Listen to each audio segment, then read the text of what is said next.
Euro 2004 di Portugal seharusnya jadi panggung bagi banyak tim besar.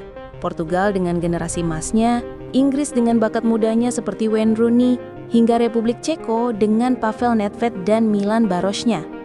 Namun, dunia justru menyaksikan salah satu dongeng terbesar dalam sejarah sepak bola. Turnamen ini dimulai dengan sebuah kejutan di mana tim tuan rumah Portugal harus menelan kekalahan 1-2 dari Yunani di laga pembuka. Publik Lisbon dibuat terdiam, sementara pasukan Otto Rehhagel membuktikan diri bahwa mereka bukan sekedar tim penggembira saja. Portugal kemudian bangkit, mengalahkan Rusia dan Spanyol di laga selanjutnya, sehingga mereka berhasil lolos ke perempat final. Di sisi lain, Inggris tampil percaya diri. Generasi emas mereka seperti David Beckham, Steven Gerrard, Frank Lampard, Ashley Cole, hingga Sol Campbell, dan disempurnakan dengan kehadiran bocah ajaib, Wayne Rooney. Yang saat itu baru berusia 18 tahun, Rooney mencetak gol demi gol untuk The Three Lions, termasuk 2 gol ke gawang Swiss dan 1 tembakan keras ke gawang Kroasia. Inggris terlihat siap melangkah jauh dalam gelaran turnamen tersebut. Namun, segalanya berubah di Lisbon tepatnya pada 24 Juni 2004. Dalam duel klasik melawan tuan rumah Portugal, Rooney cedera sejak babak pertama. Saat itu Inggris sempat unggul lewat Michael Owen, tapi Portugal bisa menyamakan kedudukan lewat Helder Post 3. Skor imbang bertahan hingga akhir, membuat laga harus berlanjut ke babak tos-tosan. Dan seperti yang sudah sering terjadi, Inggris tumbang lewat drama adu penalti. Beckham gagal mengeksekusi bola dan David James tak mampu menahan tendangan Ricardo. Akhirnya Portugal keluar sebagai pemenang dan lolos ke semifinal. Di jalur lain, Republik Ceko jadi favorit publik.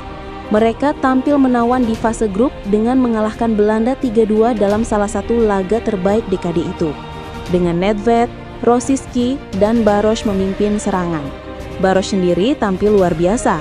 Ia mencetak 5 gol sepanjang turnamen. Ceko terlihat seperti tim yang ditakdirkan untuk juara.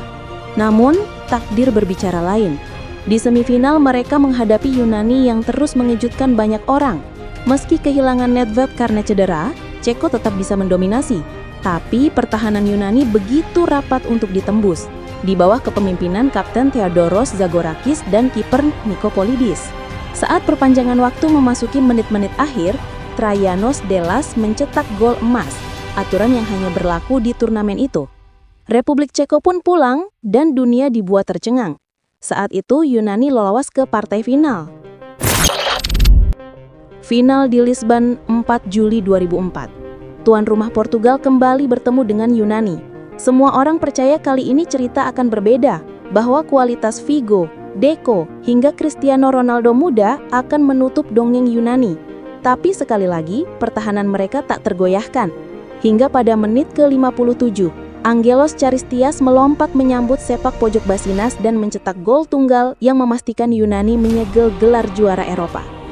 Dunia dibuat kaget. Bagaimana mungkin tim tanpa bintang besar mampu menaklukkan raksasa seperti Prancis, Ceko, dan Portugal? Tapi itulah sepak bola. Yunani bukan tim yang paling indah, namun mereka adalah tim yang paling solid. Disiplin, kerja keras, dan keyakinan membuat mereka menulis sejarah. Bagi Portugal, final itu meninggalkan luka mendalam. Generasi emas mereka gagal mempersembahkan trofi di kandang mereka sendiri. Lain cerita bagi Inggris, itu adalah momen seandainya jika saja Rooney tidak cedera saat itu. Atau mungkin bagi Ceko, itu adalah kesempatan terakhir yang hilang. Dan bagi Yunani, itu adalah malam abadi di Athena saat kapal bajak laut Rehhagel mampu menaklukkan Eropa. Euro 2004 mengingatkan kita bahwa sepak bola bukan hanya milik tim besar.